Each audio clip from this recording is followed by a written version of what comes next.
صباحو، معكم ماما نجاة من لبنانيز كيتشن. اليوم مروة هي حبت تروقنا، يعني تعملنا ترويقة على الصبح، فقال بدها تعملنا أكلة المسبحة. مسبحة هي أكلة لحظة نسيت. أول شي اعملوا لي لايك هلا قبل ما تكفوا، واكبسوا كمان سبسكرايب، يعني اللي ما عامل اشتراك بالقناة تاعتي يعمل اشتراك، بيطلع له جرس صغير كبسوا عليه حتى تحضروا فيديوهاتي اوين. من كفة الأكلة هي حمص ومعها طحينة، مش حمص بطحينة، لا، هيدي حمص ومعها طحينة. كتير هينة وطيبة كتير، وعلى الصبح كتير طيبة، حتى فينا نحطها تشكيلة على الظهر على العشاء مثل ما بتحبوا. يلا لنعملها سوا.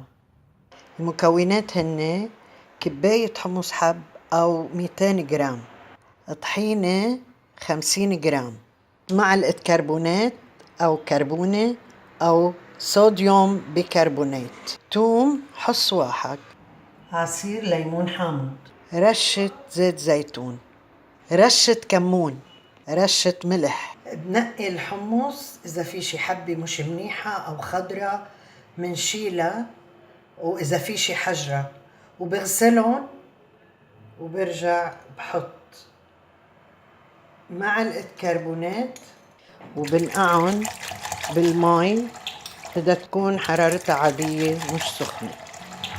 بخلطهم مع الكربونات،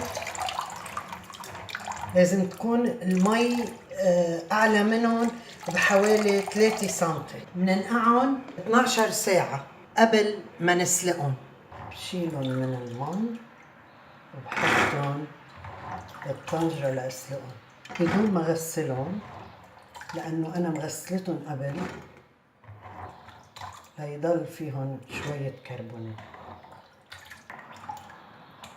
بنحط فوقهم مي، ما بدنا نحط كربونات لأنه ما بدنا إياهم يستووا كتير، يعني ما بدنا نحط بالطبخ كربونات، ونحن بالأساس حاطين بمية النقع. كمان المي لازم تكون أعلى من الحمص بحوالي 3 سنتي. بحط الطنجرة على النار وبغطيها لحتى تغلي. انتبهوا لأنه الحمص بيفور دغري لأنه فيه كربونات. بدي طلع الطنجرة، إذا غليت المي تبعت الحمص غليت. هيدي الرغوة اللي بتشوفوها من الكربونات، لازم نخفف النار على الآخر. نرجع طبعا بنغطي. بدي اشوف اذا استوى الحمص. هيدا مش لازم يهتري، لازم هيك يضل كل حبة بحبتها، لازم نطفي تحته. صار فينا نعمل المسبحة. بنحط الطحينة بالكاسة، بندق التومات وبنحطهم مع الطحينة. هاي مروة عم تعملها. والله بدي بصيرتي بس لأن أكلي فيجن.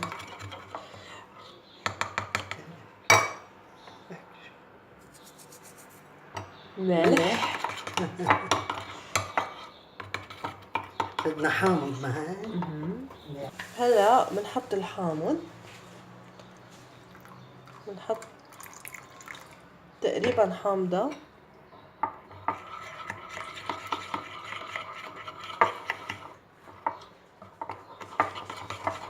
هيك شو الكاسة انت؟ أنا لازم أبعد ايه من هيك الضوء. ماما عم تقلي. يلا معلش، منيح نورك عليها كفاية. هلا بيجمد دغري الطحينة، بتجمد بعد ما نحط حامض، فمندوقها إذا منيحة ما منزيد حامض، إذا بعد بدها منضل نزيد. بعصر بعد. بليز.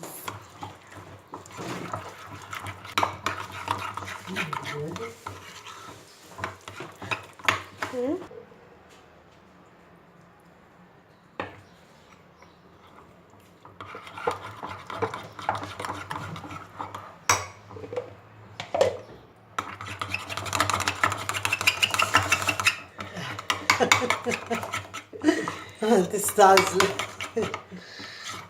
اوكي، بعتقد هلا صار حامضها منيح، فينا نزيد مي لحتى نرخيها. سو بنزيد شوية مي.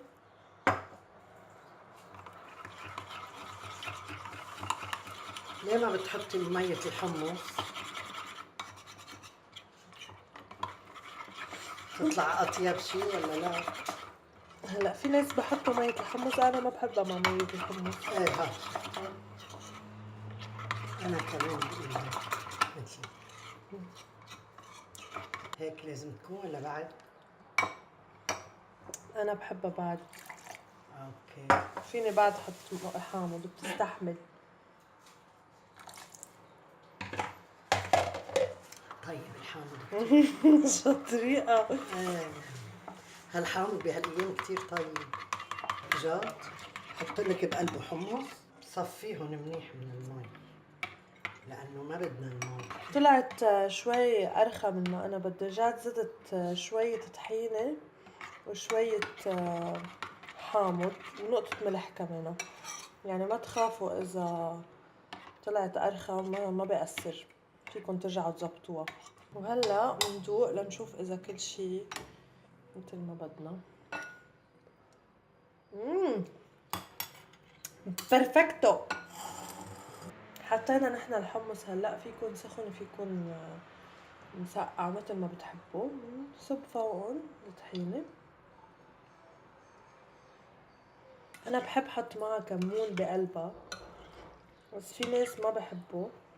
وين كمون؟ نحط هو عادة بحط كمون. أنا بحب. ما بعرف، بلا يمكن. يلا خلص بدي اكلها على طريقتك اليوم. رح ارش شوية كمون، شوي صغيرة.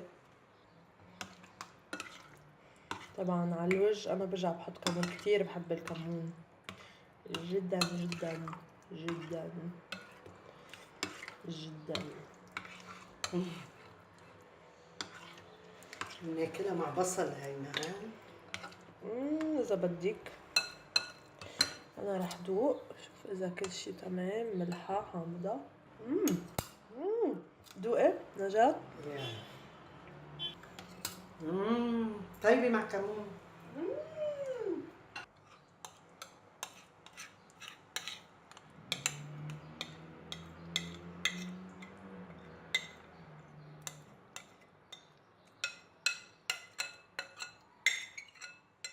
هلا مش رح احطهم انا، بس نحن بنرجع بنقحطهم حتى ما يبقوا حرام. نرش الزيت. ماما عطتني معلقة لحتى احط الكمون، بس انا ما بعرف غير بايدي، سو اصطفلوا. عم تزينوا بالكمون، بناكل معه حر بجنن قد ما طيب، وهيدا حر كتير. هذا بس للون، شوي حار هو مش كتير، بس بيعطي لون احمر حلو. وذاتس ات. صحتين. تفضلوا. تفضلي يا ماما، دوقيلي كيف الاكل طلعت. يلا، أكلي من إيديكي أكيد حتكون طيبة كتير، مغمسة بالزيت. طيب كتير. تفضلوا. لو سمحت عميكي إلك منها، بس إلي لا. عجبتكم وشفتوا كيف أنا عم باكل منها وهي بدها ما تخليني آكل. على كل حال إذا ما عجبتكم اعملوا ديسلايك واكتبوا لي كومنت، وكمان احضروا فيديوهاتي القديمة كتير حلوين، وفي أشياء كتير يمكن ما بتعرفوها ويمكن بتعرفوها. وأي شيء اكتبوا لي إياه بالكومنت واسألوني واللي بدكم إياه. وحر كبيس وبصل، شو ما بدنا فينا. شو طريقك انت وعم تحكي؟ ما حطعميكي إلي. رجعي اعمليها إذا بدك الطريقة. وباي.